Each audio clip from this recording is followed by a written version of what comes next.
Let's talk about a couple of things. One is what we've seen happening in Chicago and Portland, and it is very clearly, to me, a deliberate effort by Stephen Miller and the people around Trump, by Kristi Noem and Tom Homan, to provoke violence, to get for themselves videos that seem to show riots, but that have actually been created by the mass thugs who are in both of those cities. And that includes video that we've now seen, two involving Catholic priests.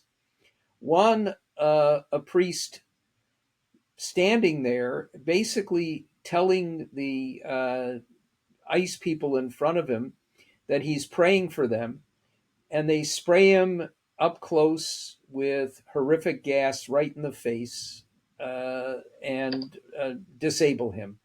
The second, even worse, is a group of people in Portland outside the main ICE facility. They're standing there behind whatever lines there were, and a sniper from the roof sent a projectile onto the head from the roof of a priest who was simply standing there, not near anybody else. And it hit him with significant force on the top of his head, and he collapsed. Then we have, of course, pictures of elderly men and women thrown to the ground while just standing there. What they're trying to do is create violence so that they can further the violence. Add to that we had Donald Trump threatening to imprison the Chicago mayor and the Illinois governor, and in a stunning violation of every norm, the utterly vile, extremist, and corrupt governor of Texas, Greg Abbott, ignoring the plea from his fellow governor and sending troops against court order to sending National Guard to Chicago, to Illinois. So we've got all of that. The second is the Senate. And obviously, it starts with the disgraceful appearance by Pam Bondi in front of the Senate Judiciary Committee at an oversight hearing, refusing to answer almost any question from a Democrat, while Republicans asked no significant questions other than why did the Biden administration tap my phones, which is a lie and wrong, and responding with character assassinations. Uh, and what upset me about that was not just what Pam Bondi said and what Pam Bondi has been doing to uh, turn the Justice Department into basically an avenue for retribution against Trump's enemies. Uh, but something that, in the only reasonable response from a Democratic senator, Adam Schiff, who went through in order instead of asking questions and being treated with character assassination, went through all of the important questions that had been asked that she refused to answer, but then said, "This is an oversight hearing. Why are we not having bipartisan oversight?" And that leads me to a larger point, David, a little bit of a soliloquy here. I've been around the Senate for more than 5 decades. I worked in the Senate. I worked with senators from both parties. I could probably, if pushed, reel off a list of 20, 25 Republican senators over all the decades that I've been around who I worked with. I worked with on reform issues of all different types. I worked with on continuity of government issues. I worked with many of them when I was staff director of a Senate committee that reorganized its committee system. Uh, and there were plenty who were fierce partisans. One example, Alan Simpson, with whom I became very close, a fierce partisan, and somebody who would go to great lengths to support Republican presidents. But every one of those Republican senators, Dick Lugar, Fred Thompson, Olympia Snowe, John McCain, and Alan Simpson cared about their own institution, cared about the Constitution, um, did real oversight, called out an administration of their own party when it did something wrong. These people, to an individual, the Republicans in the Senate Judiciary Committee said nothing when Pam Bondi gave them a middle finger, gave their institution a middle finger. Same with Kash Patel when he had appeared. And then let's add one other element, which has gone largely unnoticed. John Thune brought up for one vote en bloc 106 confirmations for Trump executive positions, including utterly unqualified people like Sergio Gore and Herschel Walker.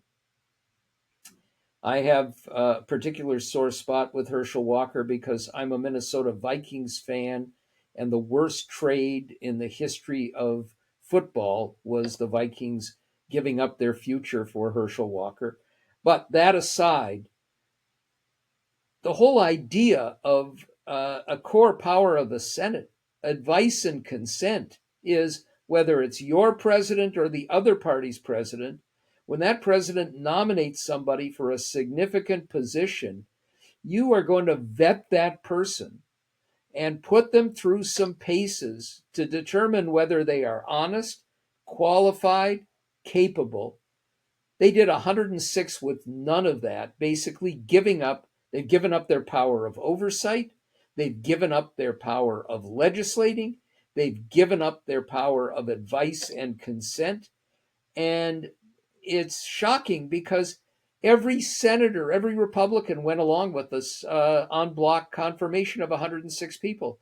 So, as somebody who's really admired, revered Congress, it's been, a core part of my life, the Senate, where I worked and where I've done work. To see this happening is so disheartening combined with every other thing that we're talking about. But other than that, Mrs. Lincoln. Other than that, you're doing great. Yeah. Um, well, let me pick up on that last point because, the Democrats never do that stuff. Mitch McConnell rams through Supreme Court justices in 7 days, but blocks Merrick Garland for a year. Democrats are always like, well, we can't do this. This is the nuclear, this will blow us up. This will end procedure. And they're constantly getting screwed. And I was thinking of this in one point. You wrote a good piece on how the Democrats need to stick to message, which I thought was a good piece. And I think that the point on healthcare does have a lot of resonance for people with regard to this shutdown. But the Democrats voted through this thing in the spring. Yeah. And now they're like, well, now we're really going to show some fight. But they let this thing happen in the spring. Mike Johnson is denying a duly elected representative from New Mexico her seat because he doesn't want to have 218 votes to release the Epstein files. And the Democrats aren't doing anything about it. The Democrats are negotiating with Donald Trump on this government shutdown issue, even though Donald Trump, for the past 8 months, has said, I don't care what the laws the Congress passes. I don't care what you say we're going to spend. We're going to say what I spent. And there doesn't seem to be anybody saying, well, there better be a provision here that ensures that he follows this, because otherwise this is just a useless document. And so they just seem to be getting hosed all the time, but perhaps because you're up close, you see the secret strategy, the master plan at work. Oh, I wish. We will look back on Michelle Obama's "when they go low, we go high." And the fact that Democrats have generally followed that practice with horror. And it's pretty clear that we need when they go low, we go lower at this point, and we're going to need that further on down the road. It's not just that they are ostensibly negotiating with Donald Trump, who said he was going to negotiate and then stopped. He has now created a designated negotiator in the Senate, Mark Wayne Mullen of Oklahoma. Now, Mark Wayne Mullen is not the dumbest senator, but he's in the top five, and is, if you were, the only thing that they could do that would be worse would be to have a triumvirate of Tommy Tuberville, Marsha Blackburn, and Mark Wayne Mullen doing these negotiations. And of course, it's farcical. Um, what we have to hope is that Democrats in the Senate hold firm on this, because I believe they now have a very significant upper hand. Something I discussed on a DSR pod yesterday with the great Greg Sargent, as Greg pointed out, that Democrats have a terrific opening now because Marjorie Taylor Greene, of all people, has broken with the Republicans in Congress to say we cannot let these ACA subsidies go away and double or triple the premiums of my constituents or all these others. We have to uh, give them back the rates that they've been getting. So you now have a crack in the facade of the congressional Republicans. We know that far more people getting health care through the Affordable Care Act and having subsidized premiums are in red states and red districts than in blue ones.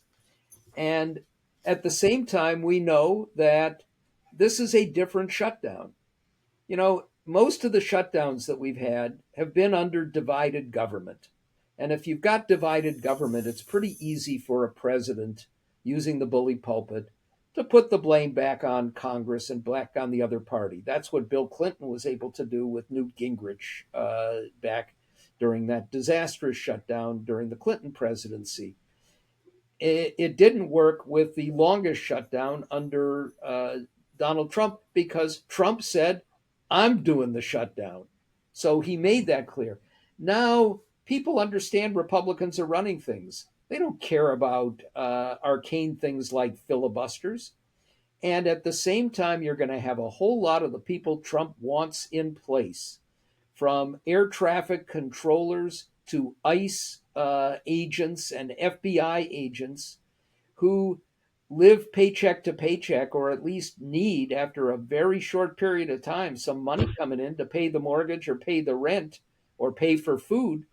And they're not going to stand for working 60 hours a week without getting any money. And remember, one of the things that happens with furloughed federal employees is, if you're furloughed, you're not getting paid, you can go out and get a part time job and at least bring some money in so you have a little cushion to go along. If you're in one of those essential categories, you can't do that. So they're going to face plenty of pressure, and their constituents are going to bitch about it. And we know that these subsidies, when, if and when they disappear on January 1, long before January 1, the insurance companies are going to send out premium notices to all of their subscribers, and knowing that the subsidies are going to disappear, the premium notices that they're going to get for January are double or triple what they're paying. So you're going to have a huge backlash. Democrats, I believe, if they hold firm this time, can bring those Republicans to the negotiating table. Frankly, David, I think I would settle for a 1 year extension of the subsidies, so that, knowing that they will then disappear in January 1 of 2027, as we're approaching those midterm elections, let them hold firm again and have those notices go out. And at the same time, as you said, they can hold to get guarantees that there won't be a bait and switch. Trump using the rescission power that they will cave on, or using the illegal pocket rescissions to take away whatever they've agreed to. So they have a chance here now to at least turn a little something around.